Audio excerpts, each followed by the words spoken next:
Michigan basketball collapses in final minute versus Vanderbilt in 66-65 NIT loss. Michigan basketball led by 8 with 56 seconds to play, but gave up 9 straight points, turning it over 3 times to fall 66-65 to Vanderbilt in NIT. It happened again. Michigan basketball was up by 8 at Vanderbilt with less than 1 minute to play. Then it gave up 9 straight points, committed 3 straight turnovers, and was called for a goaltending basket with 13 seconds left. Even with that, it had the ball down 1 with 13 seconds to play. On the final possession, Doug McDaniel couldn't connect on a floater, Hunter Dickinson couldn't get the tip in to fall, and in the end, Michigan collapsed to fall in the second round of the NIT, 66-65, to Vanderbilt. Michigan's 18-16, 11-9 Big Ten season is over, after it turned a 12-point first-half deficit into a 10-point second-half lead before, ultimately, another crushing loss.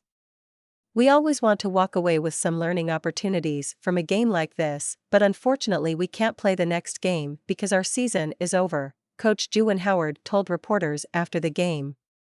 Appreciate the effort from our guys, particularly in game we lost 2 of our star players. Loved how our guys came out and competed. But in the end, those possessions, that's really painful. Opinion: Michigan basketball trending in wrong direction. Juwan Howard must fix it this offseason. Dickinson finished with 21 points and 11 rebounds, and scored 11 straight in the second half for Michigan, to turn a 1-point lead into a double-digit advantage. After the game, he didn't have much to say about the final minute. "We just gave them the game," he said. McDaniel scored 19, 1 short of his career high, including 13 in the first half to keep the Wolverines in the game.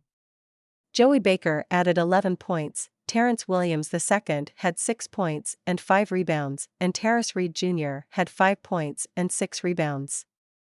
Jett Howard, the team's second leading scorer, 14.2 points per game, who missed the team's NIT opening win over Toledo, was out with an ankle injury. Kobe Bufkin was out as well after tweaking his ankle in practice Friday, according to ESPN. Turin Lawrence led Vanderbilt with 24 points and 9 rebounds. Ezra Manjon scored 17 and Colin Smith scored 11 for the Commodores, who will face the winner of 4-seed UAB and Morehead State in next week's NIT quarterfinal, with a trip to Las Vegas for the national semifinals on the line. Dickinson awakens in second half. It was a quiet start for Dickinson. He scored the opening bucket, then had nothing for 17 minutes. He made 2 buckets late in the first half, which seemed to spark his strong final 20 minutes. The 7'1" center made a left-handed hook out of the break to go up 3, then after a Baker spinning layup, Dickinson added a baseline layup to put up 1. Baker got the next 5 points from the free throw line, while Vanderbilt countered with 2 Lawrence layups and 1 right free throw to make it 41-40 Michigan, when Dickinson took over. First, he caught a feed from Williams and threw down the slam. He added a spinning hook shot the next trip down, and caught a tough pass from McDaniel and added another one-handed flip. Then, it was freshman Yusef Kayat's turn to feed the big man, which Dickinson turned into an and-one finish. He then added 2 more free throws to put the Wolverines up 52-42 with 10:52 to play. "Coach was drawing up some really good sets, putting me in positions," he said. "My teammates were really unselfish in looking for me out there." A quick collapse. Dickinson didn't score from the floor again, but after 3 Reed free throws, led 59-51 with 5:08 to play.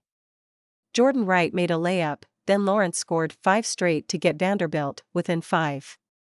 Baker and Trey Thomas appeared to exchange threes, but Baker's was changed to a 2 when replay showed his toe on the line, so a 5-point lead was changed to 4.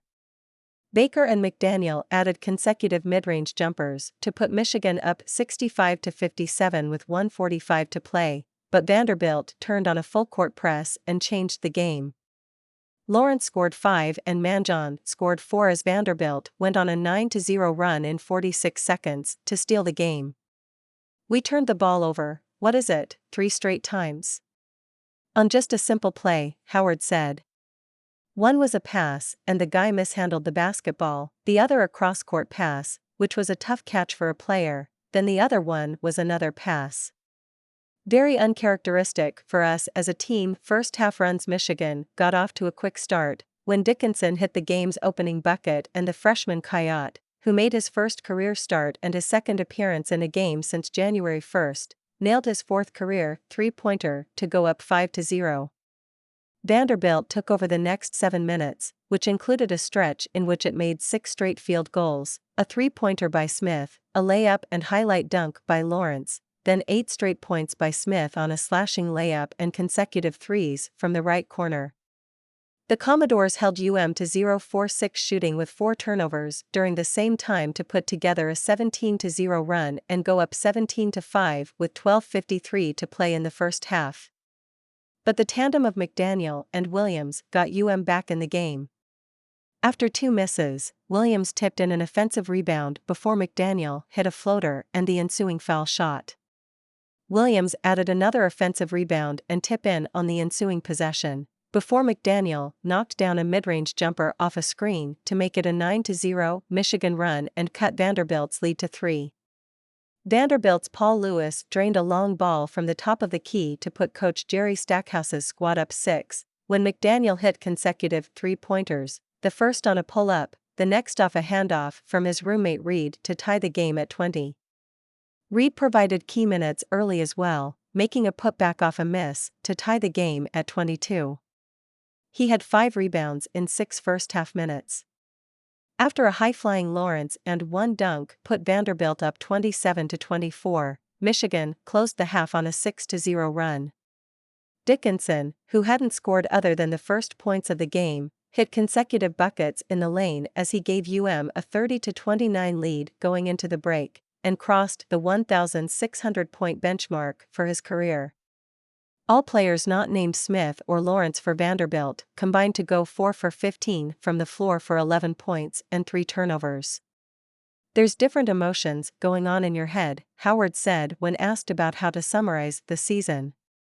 "It's important for us right now to get dressed, get back home, get a good night's sleep, hopefully we can, and then we talk about that when we get back to Ann Arbor."